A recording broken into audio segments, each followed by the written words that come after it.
Bonjour à tous, bonjour à toutes. On va reprendre DaVinci avec un petit tuto bref pour recommencer léger. Une question qui est souvent revenue dans ma boîte mail, c'est comment est-ce qu'on peut faire pour, par exemple, importer une carte SD sur notre disque dur interne directement depuis DaVinci Resolve. Ici, par exemple, je dispose d'une carte SD qui est connectée dans mon lecteur, de mon écran. Voilà, je vais aller chercher quelques rushs qui sont ici, par exemple. Et le problème, vous voyez, c'est que si j'importe directement dans le Media Pool ces rushs, dès que je vais retirer ma carte SD, mes plans vont être offline. Il faut que j'ai toujours ma carte SD connectée pour pouvoir accéder à ces plans et faire mon projet.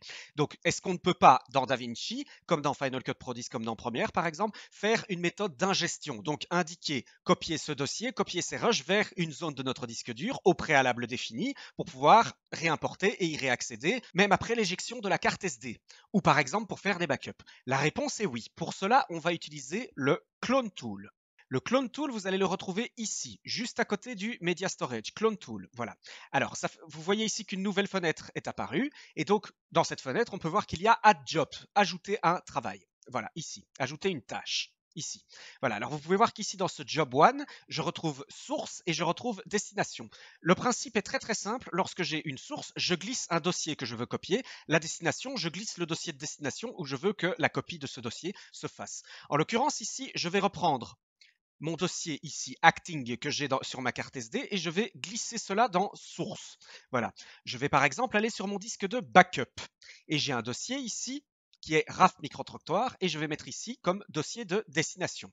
Bien entendu, vous pouvez également utiliser un disque dur, votre carte SD complète comme source. Vous pouvez également évidemment copier tous les dossiers qui se trouvent à l'intérieur de votre carte SD. Et donc maintenant, ce qu'il suffit de faire, petite information, avant de le faire, vous avez la possibilité d'ajouter plusieurs tâches. Regardez par exemple, je pourrais aller prendre ici plusieurs cartes SD, par exemple, mettre une seule destination et copier à la suite l'une de l'autre mes 3 cartes SD connectées. Ou alors par exemple, si vous voulez simplement faire un backup d'un dossier de rush qui est sur un disque dur, sur votre disque dur. Et donc maintenant, ce que je vais faire ici, c'est appuyer sur clone et vous allez voir tout de suite que DaVinci Resolve va rentrer en action. Alors la tâche est en cours d'exécution. Comme vous voyez, nous avons cloning in progress. Pendant que cela travaille, vous pouvez évidemment utiliser DaVinci, aller par exemple monter une autre séquence, etc. Vous pouvez tout de suite revenir dans Media. Vous voyez que le clonage est en cours de progression. Voilà. Et je vous retrouve dès que ce clonage est terminé.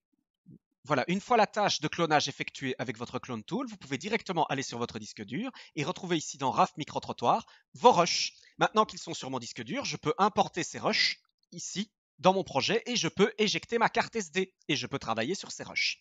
Voilà ainsi comment est-ce que vous procédez dans DaVinci pour effectuer une ingestion des plans qui sont sur une carte SD, qui sont sur un support externe. Maintenant, si vous désirez faire un ingest et un transcodage, c'est-à-dire transcoder ces clips en un format précis, à ce moment-là, il faut se servir évidemment des médias optimisés une fois l'action de clonage effectuée. Pour cela, je vous mets la fiche, je vous renvoie à mon tutoriel sur l'optimisation des performances de DaVinci où j'explique comment utiliser les médias optimisés. Avant de vous quitter, je tiens à remercier mon ami Raphaël que vous voyez ici de la chaîne Un van sur la route, le lien est en description, dont j'ai participé au tournage de sa vidéo et qui m'a généreusement prêté sa carte SD pour que je puisse faire ce tutoriel.